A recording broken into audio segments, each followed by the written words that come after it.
టోకెన్లు జారీ విషయంలో 6 ప్రాణాలు కోల్పోవటం అంటే ఇది మానవ తప్పిదమని మనవి చేస్తున్నాం.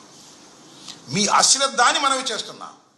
ఇది చంద్రబాబు నాయుడు గారి ప్రభుత్వ వైఫల్యం వల్లనే 6 మరణించారు, చాలామంది ఆసుపత్రిలో ఉన్నారు. ఇది దుర్మార్గం కాదా? కొండ మీద వివాదాలు సృష్టించి రాజకీయంగా వైఎస్ఆర్ కాంగ్రెస్ పార్టీని అణచటం కోసం భగవంతుణ్ణి అడ్డం పెట్టుకోవాలని బిఆర్ నాయుడు గారు, ఈఓ గారు, జేఈఓ గారు ప్రయత్నం చేశారే తప్ప భక్తులకు సేవ చెయ్యాలనేటువంటి దృక్పథం ఎప్పుడూ లేదు. ఒకసారి పరిశీలించుకోమని మనం చేస్తున్నాం. ఇంత దుర్మార్గంగా మీరు వ్యవహరించారు కాబట్టి ఇవాళ ఈ సంఘటన జరిగింది. ఎప్పుడు జరగనటువంటి సంఘటన, జరగకూడని సంఘటన జరిగింది. ఇవాళ జరిగిన తర్వాత ఏంటండి,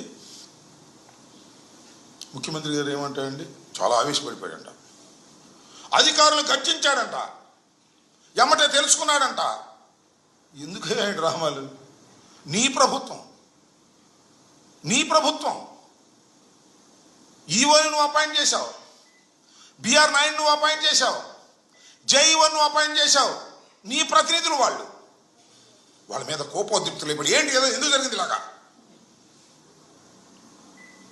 రేపు పొద్దున రాస్తారు చూడండి, ఇప్పటికే రాశారు ఈనాడు, ఆంధ్రజ్యోతిలో. చంద్రబాబు నాయుడు గారు వారిని ప్రశ్నించాడు. ప్రశ్నించడం ఏంటి?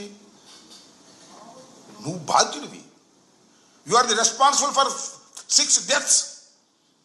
నువ్వు ప్రశ్నిస్తున్నావు. ఇది ఒక ట్రిక్, మోడస్ ఆపరండి. తన ప్రభుత్వంలో జరిగితే అధికారులను తిట్టేసి పని అయిపోయింది అనుకుంటాడు ఆయన. చంద్రబాబు నాయుడు గారు పాపం అధికారులను బాగా తిట్టాడే, పాపం ఆయనకేం తెలియదు. పాపం నీది వాళ్ళకన్నా కూడా ముందు. దాన్ని మభ్యపెట్టేందుకు మీడియా బలంతో మీరు చేసేటటువంటి ప్రయత్నం ఇదని ఈ సందర్భంగా నేను చెప్తున్నాను. దీనికి మొత్తానికి కారణం ఈ ప్రభుత్వ వైఫల్యం వలనే. పవిత్రమైన కొండను పవిత్రంగా చూడకోకుండా రాజకీయాలకు వాడుకోవాలనేటువంటి ఒక దుర్బుద్ధితో మీరు ఈ 7-8 మాసాలు చేసిన ప్రయత్న ఫలితమే ఇది జరిగింది.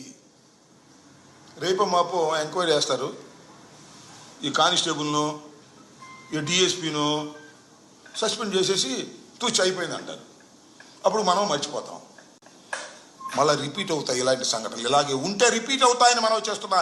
వాళ్ళు note it this point. Media మిత్రులందరికీ చెప్తున్నా, ఇదే కొనసాగితే, ఇదే నిర్లక్ష్యం కొనసాగితే, ఇదే కొండ మీద పాపాలు కొనసాగితే, ఇదే కొండ మీద ద్వేషాలు కొనసాగితే, ఇదే కొండ మీద కక్ష తీర్చుకోవాలనే బుద్ధితో ప్రవర్తన చేస్తే ఇలాంటి ప్రమాదాలే జరిగే అవకాశం ఉంది.